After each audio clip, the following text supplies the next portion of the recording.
Bonjour à tous les tennis addicts. Voici notre test de la nouvelle Babolat Pure Aero. À côté de la Pure Drive, qui a réellement lancé la marque lyonnaise dans le grand bain du marché des raquettes, l'autre référence est incontestablement la Pure Aero. Ce lancement attendu, repoussé pour cause de Covid, nous donne l'occasion de tester cette nouvelle mouture. Sortie en 2004 sous le nom d'Aero Pro Drive, la Pure Aero est clairement positionnée dans la gamme des raquettes puissantes, destinées aux lifters comme Rafa ou aux punchers comme Tsonga. Si le lift était au début des années 2000, plutôt synonyme de style défenseur, rameur, aujourd'hui, tous les joueurs sur le tour donnent énormément de rotation à la balle. Pour conserver du contrôle et de la sécurité en frappant très fort, pour repousser l'adversaire ou l'agresser en permanence. La gamme 2022-2023 de la Pure Aero est légèrement modifiée. La Pure Aero VS deviendra la Pure Aero 98. Reste la Team et la Light, également pour occuper le terrain des cadres à moins de 300 grammes. Elles partagent désormais toute la même cosmétique.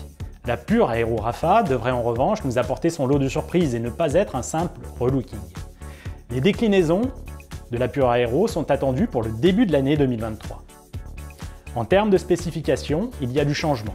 Si sur le papier la masse et l'équilibre sont conservés, nous avons mesuré une baisse notable de la rigidité. Notre exemplaire sort à 63 RA non cordés, comparé aux 67 de la génération précédente.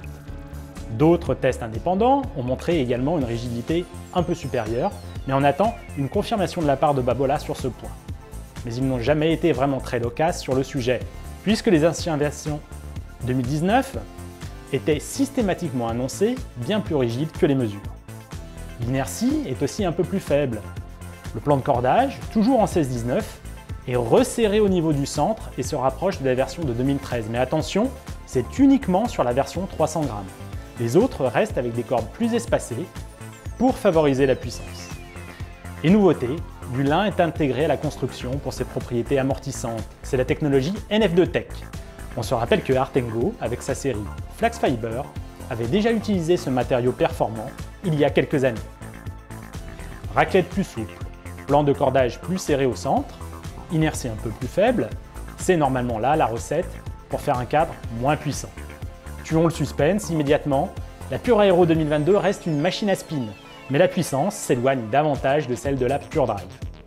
Nous avons fait tester cette Pure Aero à une vingtaine de joueurs, classés de 1.6 à 15.5 environ, et les avis se rejoignent quasiment tous. Cette Babolat offre un feeling plus souple et feutré, qui n'est pas la signature habituelle de la marque lyonnaise. Même les Pure Strike, qui offrent un bon toucher, restent assez fermes. Qu'ils soient joueurs des anciennes versions ou non, ils ont trouvé cette nouvelle Pure Aero plus tolérante, plus confortable, sans atteindre le niveau de la Prince Ripstick néanmoins. C'est un confort plus feutré à l'impact. La raquette est un peu plus tolérante, car le confort sur décentrage est meilleur. La fréquence de vibration à l'impact est inférieure et on a moins de sensations métalliques à la frappe. On s'engage donc avec moins de retenue grâce au contrôle en progrès. Cela signifie également que l'on perd un peu en lourdeur de balle. La maniabilité est meilleure, on peut ainsi plus facilement accélérer la tête de raquette pour arrondir les trajectoires. Au filet, on la bouge sans souci et l'on sent un peu mieux la balle qu'avant. La Pure Aero n'est pas devenue pour autant l'arme privilégiée des joueurs attaquants en toucher, mais c'est plus polyvalent. Au service, la balle tombe toujours fort. On gagne en précision ce que l'on perd peut-être en vitesse. Véritable best-seller, grâce à l'image de Rafa, tout le monde cherche à imposer son modèle face à la Pure Aero. Et la concurrence a bien progressé. On pense notamment à la Head Extreme NP qui est plus facile, surtout depuis la version oxétique, plus maniable. Nous avons également la Dunlop SX300 qui est un peu entre les deux, entre l'extrême et la Pure Aero, qui rassemble de belles qualités, puissance suffisante, confort de bon niveau, même si elle a perdu un peu en toucher cette année à cause de l'augmentation de sa rigidité. Chez Prince, la Ripstick 300 est la référence du marché en tolérance et en confort, mais elle est plus fatigante et surtout très consommatrice de cordage. La Technifibre TFX1 est très maniable, offre un bon toucher et un excellent confort, mais un peu moins de prise d'effet et de puissance.